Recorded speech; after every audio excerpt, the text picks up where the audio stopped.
Hey everybody, hwsteele. Today is March 23, 2021, which makes this the fourth weekly video of the month of March and the first weekly video of spring here in the Northern Hemisphere. So I am very happy that spring has sprung. Today I actually went to the Fort Worth Zoo. Spent a few hours there enjoying the scenes. They're actually expanding it right now. They're increasing the size of the habitats for some of the larger animals like the elephants, tigers, zebras, a few others I think.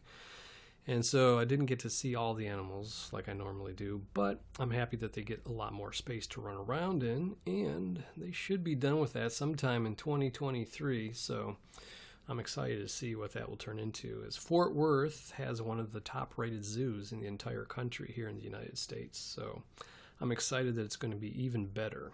So let's go ahead and get to the contents of the video.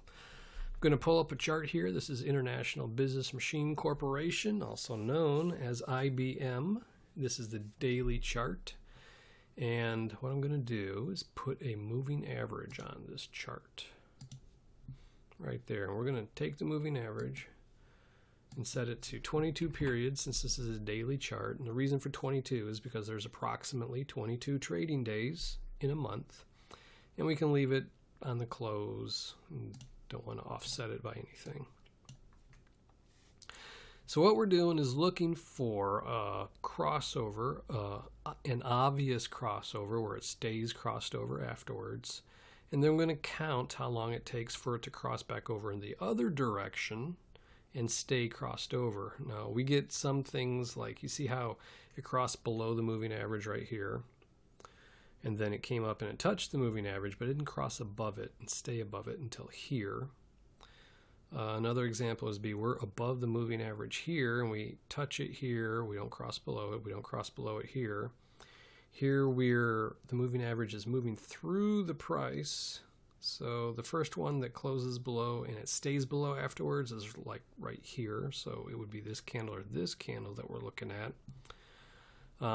We cross below right here, so we would start with this candle really. And then we don't cross above and stay above until right here, so that would be another example. Another example would be starting right here. And then we cross below and stay below right here. So basically the idea behind this is pretty simple. Moving average is obviously the last however many periods. In this case, a period is 1 day. And in this case it's 22 periods. All the prices at the close of these 22 periods are added up and then divided by 22, and the average of that is what you get at any particular point in time for the previous 22 periods. Now because this is an average, the market's going to come back to it, or the average will come back to the market, or they'll both, they'll do the same. The average will go up to a market that's coming down and that kind of a thing. So the basic theory is we should be able to see some kind of behavior that repeats, that is repeatable behavior at multiples of these distances. And one example is crossed and stayed over here. That's our starting point. And then crossed and stayed over here. And that's 30 bars or candles in this particular case. So if we double that number, if we go to 60, let's see what happens. We find that the market at 60 candles has come back to the moving average at that point. If we go another 30, we go to 90, we see that we're not at the moving average. If we go to 120, which is double the 60, because remember, we measured 30, we doubled it to 60. Then adding 30 didn't really do a whole lot, but if we double that 60 instead of just adding the 30 to it, at 120 we find that we're back at the moving average. So instead of adding 30 or 60, if we double that 120 to go to 240, we see that at 240 we are not at the line, but we're about as far away from the line as this particular wave in the market goes. In other words, we move down just a little bit away from the line, and that's the point 240 is at, and now we're moving back to the line. So if we measure another one of these, for instance, we crossed and stayed above there, then we crossed below and stayed below here, so it's 25 or 26. Let's say 26. So if we double that to 52 right here, we see that we're on the line again at that bar, and then double that, since we are doubling everything, to 104. Very important number. At 104, we're on the line again, then doubling that to 208, 27, 28. We seem to find that we're at the very bottom of this little bitty tiny move down before we head back up to the market yet again. So let's see, we went from this one to this one. So if we move from this one to this one, we see it's 9 bars, so double that would be 18. And 18, we're essentially as far away as we can get. Double that of 36, and here we're as close as we can get in this particular swing without getting up to it. So we would consider that, or I would consider that, a failure, since I'm expecting it to be either on the line, on the moving average line, touching it, or as far away as it can be. In this particular case, it was not touching it, but it was as close as it could be. Now double 36, obviously, 72, 1 and 2, and that's on the line. Then we double that again to 144, another very important number. And we see that we're essentially as far away as we can get in this sideways moving area right here. And then obviously doubling 144 is going to take us way out into the future. So let us go from this point to, I guess, this point right here. This is the first one that's completely under.